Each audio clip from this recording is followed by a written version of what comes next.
Welcome to Command School 8. This course is going to be on team communication and SOP briefings. Again, my name is Adam, and I'm joined by fellow Recon Marine Ron. How you doing? I'm Ron. We're going to go over three things, and those three things are going to include pre- and post-service briefings, number two, weekly huddles and policy rollouts, and then finally, digital communication tools. So Ron, just starting with the first thing, pre- and post-service briefings. Basically, what we want to kind of express is that it's super important prior to a service and after a service to have a briefing. And the pre-service briefing obviously is a time to just go over kind of the plan of the day or what to expect for the day. And then the post-service briefing is kind of that time period to reflect on what went right and what went wrong. Coming from the reconnaissance community, we know all about pre- and post-service briefings. Do you want to talk to any of that? Yeah, absolutely. If we're going on any operation, all the key players need to be there. The person making the planning, the person making the SOP, the person doing the security, all your entire team. Depending on what you're doing, you want to do a dry rehearsal, like I'm going to read whatever we could do, the scenarios, or you could do more of a walkthrough. You could be at your place of worship and at your key positions and kind of go over scenarios like that too.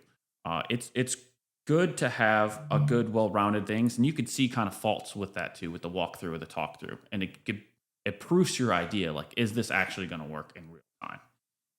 Yeah, that pre-service brief might actually help kind of identify some gaps that your security team might have in the plan for the day.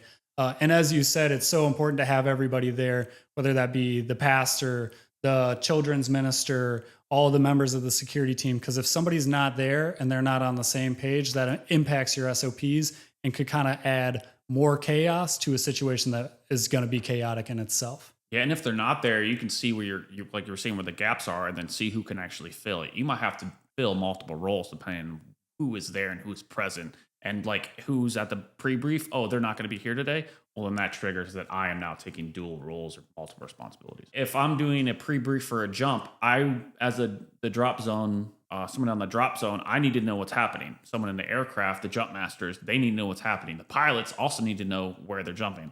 All the jumpers would also need to know where they're going to jump to, what the wind is doing, what are the signals, and a lot of that is pre-training and in the pre-brief every time. Like, hey, winds are from here. They're normally gusting at here. Like, that's all in there. What's happening in the aircraft, all your procedures are already predetermined. You've already worked through them. And I'm sure you've been the mock-up at Second Recon, like doing all the jumps and the slaps and all that stuff. And it's crucial to having a successful operation. Yeah, absolutely. Everybody needs to be on the same page. One story that kind of sticks out is like somebody showing up late to a pre-briefing or not getting the briefing and not understanding the landing pattern. When you're jumping out of a plane and you're doing parachute ops, everyone kind of lands in a similar L-shaped pattern. It could be a right-hand pattern or it could be a left-hand pattern. If you have the majority of the team expecting a right-hand pattern, because that's what was briefed, then someone jumps on last second and they're expecting a left-hand pattern, that's parachutes in the sky and it could get really dangerous really quick. So being at those briefings and having everyone present is just of utmost importance. Yeah, and really being locked into the scenario and the situation is crucial. Being there at the pre-brief, it kind of sets you up mentally like, all right, this is happening. I am part of this.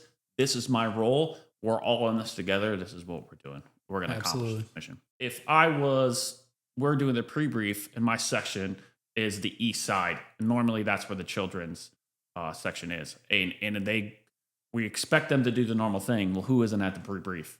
The child. The child isn't, or the people attending. So it might be out of the ordinary for us, but we can quickly pivot because we run scenarios. Now it could be your side, you check on the west side versus the east side. Something like that could happen. But getting a good understanding of the whole layout, if I'm at the pre-brief, okay, I know that that's also an exit. And if it's by the bathroom or something like that, it could be a possible scenario that we could shift and flex to. It kind of goes back to what we were talking about chair flying. If you kind of chair fly the day of how the mission or how the church service is going to go, you have a better idea and you can have more ability to adapt to a changing scenario.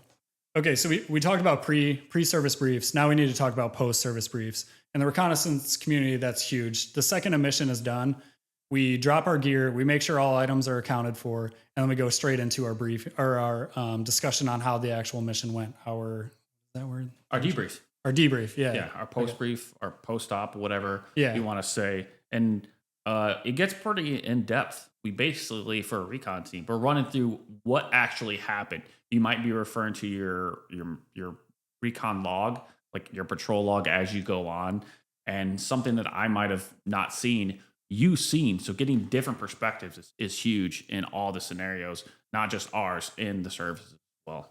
Yeah, the debrief is really not a time to hold back. It doesn't mean be disrespectful to your team members or anything, but it's time to have a good look in the mirror at what things went right and what things went wrong. Because the things that went right, you want to continue to do, but the things that went wrong, you really need to address, hit the nail on the head, and figure out a way to move on so that it doesn't happen again, and you can improve your SOPs and be a more efficient and secure team.